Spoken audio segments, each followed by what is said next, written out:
أعوذ بالله من الشيطان الرجيم.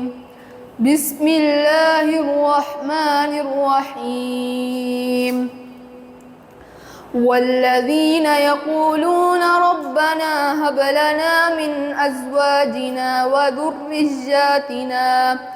وذرياتنا قرة أعين واجعلنا للمتقين إماما.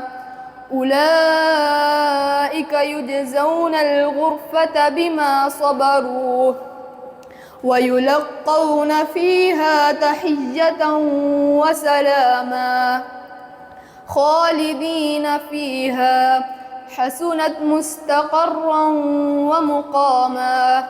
قل ما يعبأ بكم ربي لولا دعاؤكم فقد كذبتم فسوف يكون لزاما. صدق الله العظيم.